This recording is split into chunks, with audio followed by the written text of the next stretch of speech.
What's going on, guys? Welcome back. Chris here from Kalevala South Farm. Well, guys, we got our Christmas trees all planted last week. We chugged away at it all week and got all 800 trees in the ground. We luckily had some help on Saturday.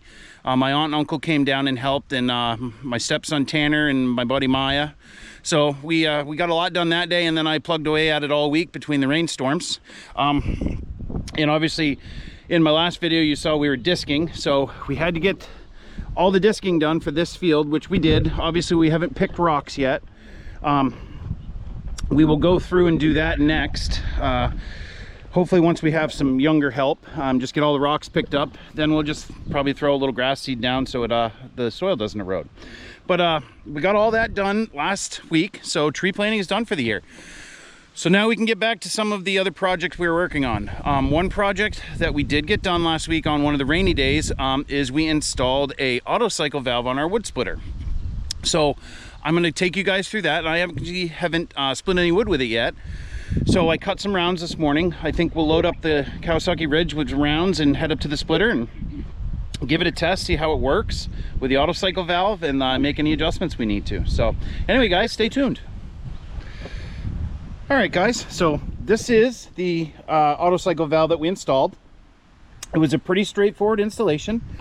It's something we found online. I believe it was a company called Surplus Center. I think it was Wisconsin it was out of. This is a Prince auto cycle valve.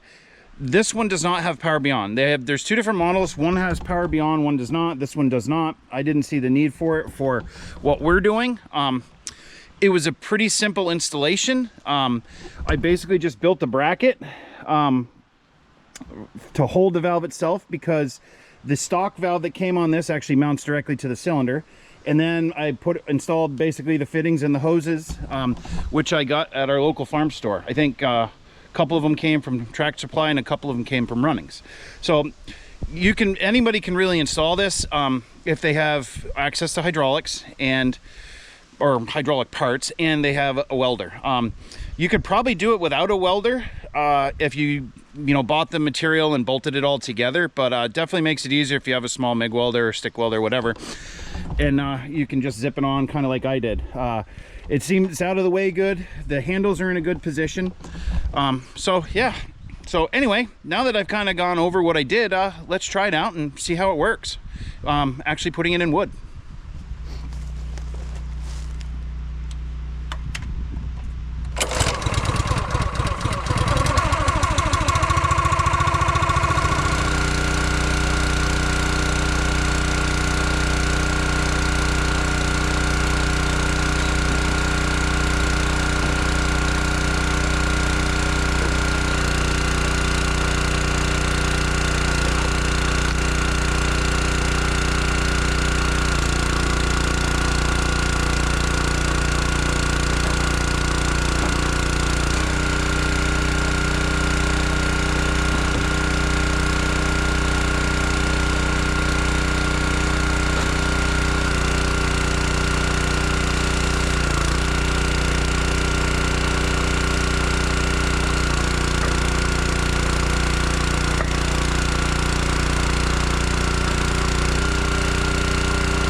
right, guys, so yeah, definitely sped things up.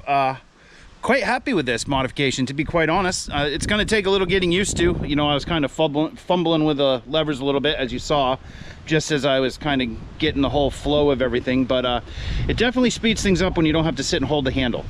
So yeah, I'm really happy with this modification. So anyway, I think we'll zip down to the wood yard and grab another ridge load of rounds, and I'll show you what else I've been up to.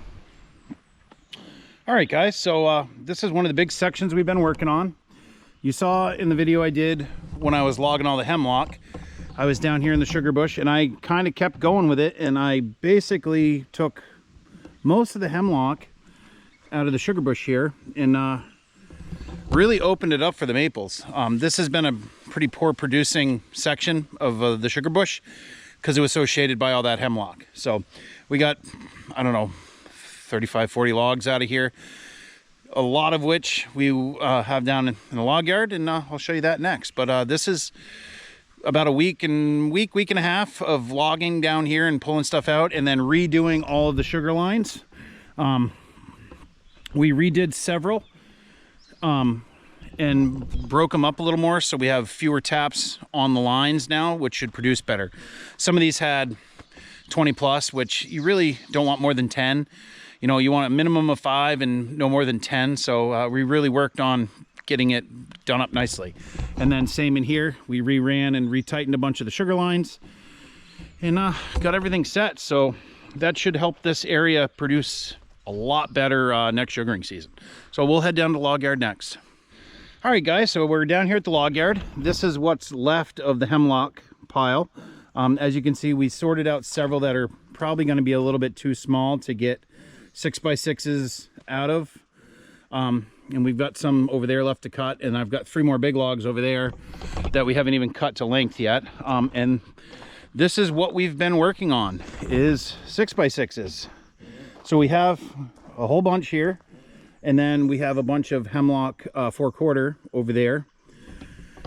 And that's what we were doing really before planting, is we've been working in the sugar bush down there. We've also been working in the sugar bush up here, adding more taps and cleaning it out. And I'll take you guys up here next. But this is a lot of the milling we've been doing is making 6x6s so we can build a new sugar house. Kind of getting prepared for that. Hopefully I have enough time before I have to go back to work in a little, well, about a month. To get that done. We'll see. We're also working on making firewood, as you saw earlier from the auto cycle video. Now that tree planting's done, we're just trying to get ahead. So anyway, we'll head up to the next section we've been working. All right, guys, so we're down here in another part of the sugar bush now, and you can see we now have tubing running all over the place in here. We've basically cleaned out a lot of the hemlock and some of the smaller trees and dead stuff, and opened it up nicely for the maples.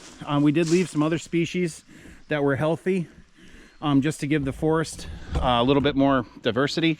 But we did cut the majority of the hemlock out. There are still a few, but a lot of those we're going to drop right on the main line, which runs way down in there, which I made a video about earlier this year. But yeah, we've added pretty close to 100 taps down here. I've got about 25 more to get on lines. And we're gonna be pretty much right around 400 to 450 next season. So we're looking good sugaring wise. We've made a lot of progress here in the spring, getting things ready, you know, so we're not caught behind like we were this year.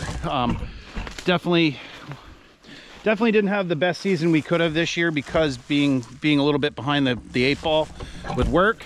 So I wanted to get a jump on it in the spring, especially before the bugs got too bad.